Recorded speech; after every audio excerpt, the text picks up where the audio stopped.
മരണക്കിടക്കയിൽ മനുഷ്യന്റെ ഒന്നാമത്തെ ദുഃഖം എന്ന് പറയുന്നത് ഞാൻ എനിക്ക് വേണ്ടി ജീവിച്ചില്ല എന്നുള്ളതായിരുന്നു. രണ്ടാമത്തെ ദുഃഖം അവർ പറഞ്ഞത് ഇതായിരുന്നു: ഞാൻ ഇത്രമാത്രം അധ്വാനിക്കേണ്ട ആവശ്യമില്ലായിരുന്നു. എൻ്റെ ജീവിതകാലം മൊത്തം ഞാൻ കഠിനാധ്വാനം ചെയ്തു, കഷ്ടപ്പാടിലൂടെ ജീവിച്ചു. ഈ ബിസിനസ് എന്ന് പറയുന്നത് ഒരു ബിസിനസ്സായി മാറിയിട്ടുണ്ടെന്ന് തോന്നുന്നു.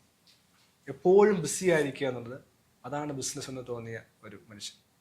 ഗ്രീക്കിലെ രാജാവാണ് സിസിഫസ് എന്ന രാജാവ്. അദ്ദേഹം ദൈവം ഒരു ശാപം കൊടുക്കുകയാണ്. ഒരു മലയുടെ മുകളിലേക്ക് ഒരു കല്ല് ഉരുട്ടി കയറ്റുക. അത് താഴേക്ക് അപ്പോൾ ഊർന്നു വീഴും. പിന്നീടും അദ്ദേഹത്തിന് അത് മുകളിലേക്ക് തള്ളിക്കയറ്റണം. അദ്ദേഹത്തിൻ്റെ ജീവിതമെന്നും ഒരു ബിസി ആയി പോയൊരവസ്ഥ. സത്യത്തിൽ ആ ഒരു ജോലി ചെയ്യുന്നതുകൊണ്ട് പ്രസക്തമായ ഒരു പ്രയോജനവും കിട്ടുന്നില്ല. കല്ല് മുകളിലേക്ക് ഉരുട്ടുന്നു, ആ കല്ല് താഴെ വരുന്നു, വീണ്ടും കല്ല് മുകളിലേക്ക് ഉയർത്തുന്നു. ഇതും ഒരു യാഥാർത്ഥ്യമായി ഞാൻ മനസ്സിലാക്കിയ ഒരു കാര്യമാണ്. കഴിഞ്ഞ വർഷങ്ങൾ എടുത്തു നോക്കിയാൽ ഒരു ദിവസം പോലും വിശ്രമിക്കാത്ത ദിനങ്ങൾ എൻ്റെ ജീവിതത്തിൽ ഉണ്ടായിട്ടുണ്ട്. രാവിലെ 3 മണിക്ക് എഴുന്നേൽക്കുന്നു, പഠിക്കുന്നു, ചിട്ടയായ ജീവിതം.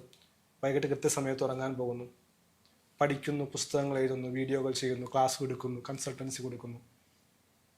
ആ യാത്രയിൽ യഥാർത്ഥത്തിൽ എൻ്റെ ജീവിതം ആസ്വദിക്കാൻ എനിക്ക് സാധിച്ചു. യാത്രകൾ പോകുന്നുണ്ട്, അതെല്ലാം ഒരു റൂട്ടീന് പാറ്റേണായി യാത്രകൾ പോകുന്നു, ടൂറുകൾ നടത്തുന്നു, എല്ലാം ചെയ്യുന്നുണ്ട്. പക്ഷെ യഥാർത്ഥത്തിൽ ആ ജീവിതം ആസ്വദിക്കുന്നതിൽ ഈ പറയുന്ന ജോലി, കഠിനാധ്വാനം ഒരു വിഘാതമായി പോയില്ലേ എന്ന് പലപ്പോഴും ഞാൻ ചിന്തിക്കാറുണ്ട്.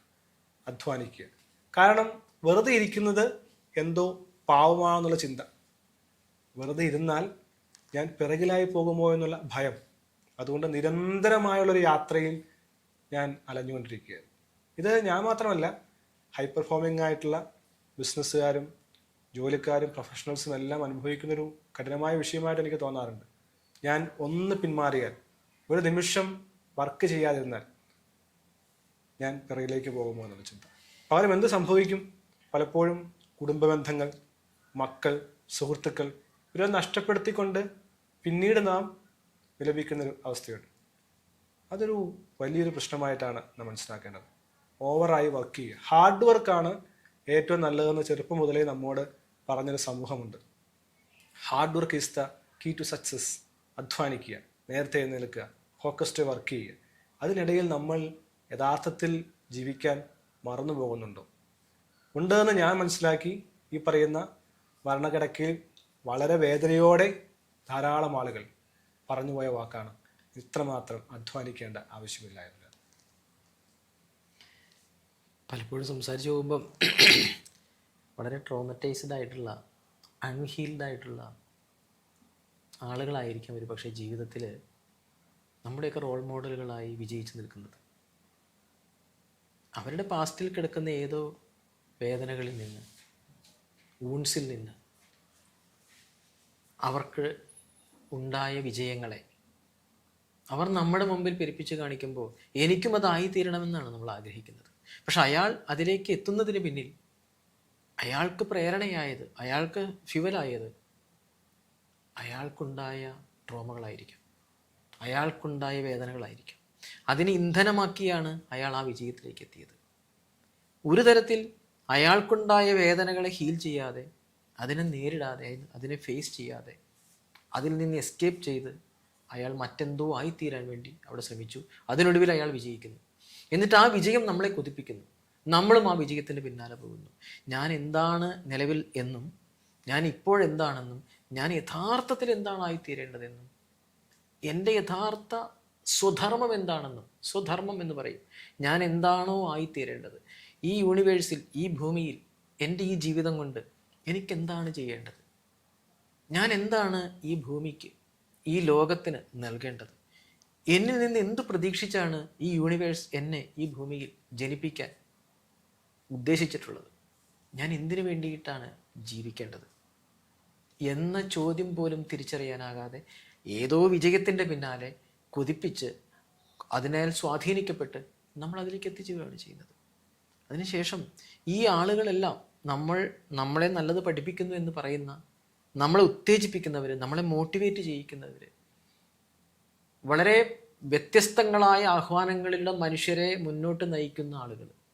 നമ്മൾ കേട്ടിട്ടുണ്ട്, എല്ലാറ്റിനെയും പൊട്ടിച്ചെറിയുക, ജീവിതത്തിൽ നിങ്ങൾ ഒന്നിനോടും ബന്ധിതമായി നിൽക്കരുത്, സമൂഹത്തിൻ്റെ ആഹ്വാനങ്ങൾക്കും സമൂഹത്തിൻ്റെ പ്രതീക്ഷകൾക്കും ഒപ്പം നിങ്ങൾ മുന്നോട്ട് പോകരുത് എന്നെല്ലാം ആഹ്വാനം ചെയ്ത് അവനവന് വേണ്ടി ജീവിക്കുക എന്ന ആഹ്വാനങ്ങൾക്ക് പിന്നാലെ പോകുന്ന, സ്വയം വിജയിക്കാൻ ആഗ്രഹിക്കുന്ന ഓരോ മനുഷ്യനും യഥാർത്ഥത്തിൽ അവനവന് വേണ്ടിയിട്ടല്ല അതിലേക്കൊന്നും എത്തിച്ചേരുന്നത് എന്നുള്ളതാണ്. ഇപ്പോൾ തന്നെ സംസാരിച്ച കാര്യം, വിശ്രമിക്കാൻ കഴിഞ്ഞിട്ടില്ല. ജീവിതത്തിൽ വിശ്രമിക്കാൻ ആഗ്രഹിച്ചിട്ടേ ഇല്ല. കാരണം ബിസിയായിരിക്കുക എന്നുള്ളതാണ് നമ്മൾ പഠിച്ചത്. എന്തിനു വേണ്ടിയിട്ടായിരുന്നു നമ്മൾ ആ ബിസി ലൈഫ് മുന്നോട്ട് കൊണ്ടുപോയത്? എന്തിൽ നിന്നോ ഉള്ള ഒളിച്ചോട്ടം.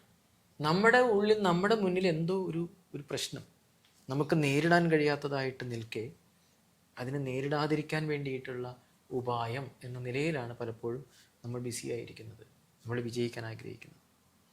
നേരിടാൻ കഴിയാത്തതിനെ നേരിട്ട് കഴിഞ്ഞാൽ യഥാർത്ഥത്തിൽ നമ്മൾ ആരായണോ ആയിത്തീരേണ്ടത്, നമ്മളിൽ നിന്ന് ഈ ലോകത്തിന് എന്താണോ കിട്ടേണ്ടത്, അത് നമുക്ക് കൊടുക്കാൻ കഴിയും. പക്ഷെ പലർക്കും അത് കഴിയാറില്ല. അതും പലപ്പോഴും മറ്റുള്ളവരെ ബോധിപ്പിക്കാനുള്ള ഒരു യാത്രയായിട്ടാണ് ഈ കഠിനാധ്വാനത്തെ കാണേണ്ടത്.